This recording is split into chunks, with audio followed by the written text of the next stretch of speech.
Assalamualaikum warahmatullahi wabarakatuh.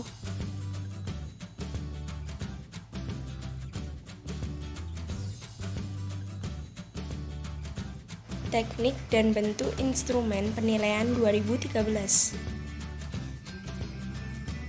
Teknik dan bentuk instrumen penilaian kurikulum 2013. Kurikulum mempunyai kedudukan yang sangat penting dalam lembaga pendidikan, yaitu sebagai salah satu penentu keberhasilan pendidikan.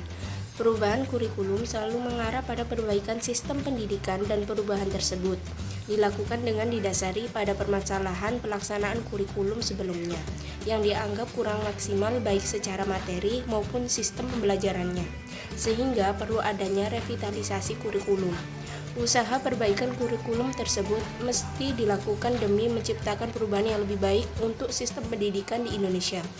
Semakin maju suatu bangsa, maka semakin maju pula ilmu pengetahuannya. Oleh karena itu, kini diperlukan pendidikan dengan kurikulum yang mampu menghasilkan generasi penerus bangsa yang berakhlakul karimah, berketerampilan dan berpengetahuan yang luas agar mampu bersaing di dunia internasional.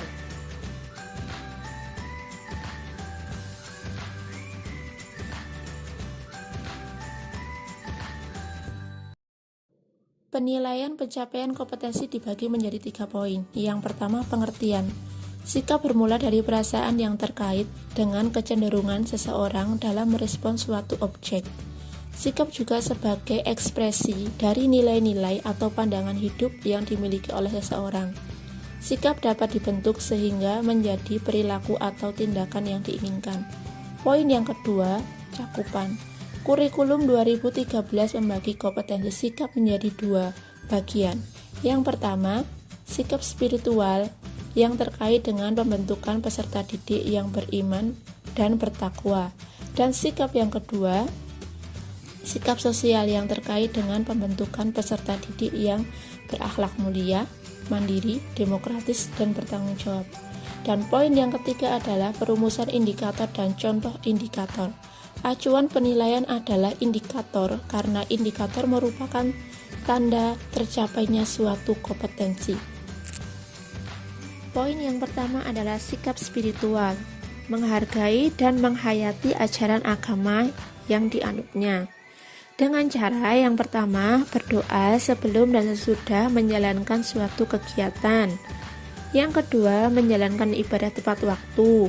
Yang ketiga, memberi salam pada saat awal dan akhir presentasi sesuai dengan keyakinan agama masing-masing. Yang keempat, bersyukur atas nikmat dan karunia Tuhan Yang Maha Esa. Yang kelima, mensyukuri kemampuan manusia dalam mengendalikan diri. Dan yang keenam, mengucapkan syukur ketika berhasil mengerjakan sesuatu. Poin yang kedua adalah sikap sosial. Jujur adalah perilaku yang dapat dipercaya dalam perkataan, tindakan, dan pekerjaan. Yang pertama, tidak boleh menyontek dalam mengerjakan tugas ulangan, tugas ujian, dan tugas lainnya. Yang kedua, tidak menjadi plagiat, mengambil atau menyalin karya orang lain tanpa menyebutkan sumber. Yang ketiga, mengungkapkan perasaan apa adanya. Yang keempat, menyerahkan kepada yang berwenang barang yang telah ditemukannya. Yang kelima, membuat laporan berdasarkan data atau informasi apa adanya. Poin yang ketiga adalah disiplin. Disiplin adalah tindakan yang menunjukkan perilaku tertib dan patuh pada berbagai ketentuan dan peraturan. Yang pertama, datang tepat waktu. Yang kedua, patuh pada tata tertib atau peraturan bersama. Yang ketiga, mengerjakan atau mengumpulkan tugas sesuai dengan waktu yang telah ditentukan. Yang keempat, mengikuti kaidah berbahasa tulisan yang baik dan benar. Poin yang keempat adalah tanggung jawab. Tanggung jawab adalah sikap dan perilaku seseorang untuk melaksanakan tugas dan kewajibannya yang seharusnya dia lakukan terhadap diri sendiri, masyarakat, lingkungan, alam sosial dan budaya, negara, dan Tuhan Yang Maha Esa. Yang pertama, melaksanakan tugas individu dengan baik. Yang kedua, menerima resiko dari tindakan yang telah dilakukannya. Yang ketiga, tidak menjalankan atau menuduh orang lain tanpa bukti yang akurat. Yang keempat, mengembalikan barang yang dipinjam. Yang kelima, mengakui dan meminta maaf atas kesalahan yang dilakukannya. Yang keenam, menepati janji. Selanjutnya adalah teknik dan bentuk instrumen. Teknik observasi. Observasi merupakan teknik penilaian yang dilakukan secara berkesinambungan dengan menggunakan indera, baik secara langsung maupun tidak langsung, dengan menggunakan instrumen yang berisikan sejumlah indikator perilaku yang diamati. Bentuk instrumen yang digunakan untuk observasi adalah pedoman observasi yang berupa daftar cek atau skala penilaian, rating scale, yang disertai rubrik. Daftar cek digunakan untuk mengamati ada tidaknya suatu sikap atau perilaku. Penilaian diri.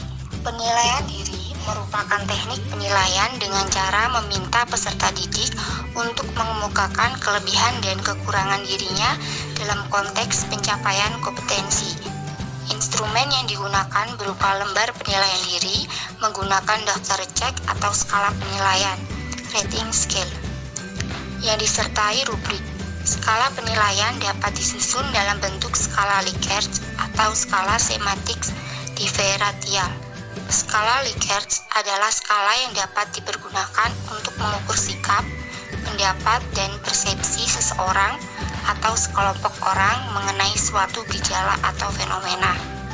Sedangkan skala semantik diferensial yaitu skala untuk mengukur sikap, tetapi bentuknya bukan pilihan ganda maupun checklist, tetapi tersusun dalam garis kontinum, di mana jawaban yang sangat positif terletak di bagian kanan garis, dan jawaban yang sangat negatif terletak di bagian kiri garis, atau sebaliknya. Penilaian antar peserta didik.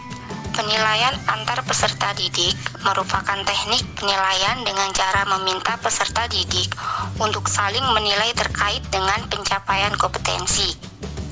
Instrumen yang digunakan untuk penilaian antar peserta didik adalah daftar cek dan skala penilaian, rating scale, dengan teknik sosiometri berbasis kelas. Guru dapat menggunakan salah satu dari keduanya atau menggunakan dua-duanya. Jurnal. Jurnal merupakan catatan pendidik di dalam dan di luar kelas yang berisi informasi hasil pengamatan tentang kekuatan dan kelemahan peserta didik yang berkaitan dengan sikap dan perilaku. Kelebihan yang ada pada jurnal adalah peristiwa atau kejadian dicatat dengan segera. Dengan demikian, jurnal bersifat asli dan objektif dan dapat digunakan untuk memahami peserta didik dengan lebih tepat. Sementara itu, kelemahan yang ada pada jurnal adalah reliabilitas yang dimiliki rendah, menuntut waktu yang banyak, perlu kesabaran dan menanti munculnya peristiwa sehingga dapat mengganggu perhatian dan tugas guru. Apabila pencatatan tidak dilakukan dengan segera, maka objektivitasnya berkurang. Terima kasih, sekian presentasi dari kelompok kami. Wassalamualaikum warahmatullahi wabarakatuh.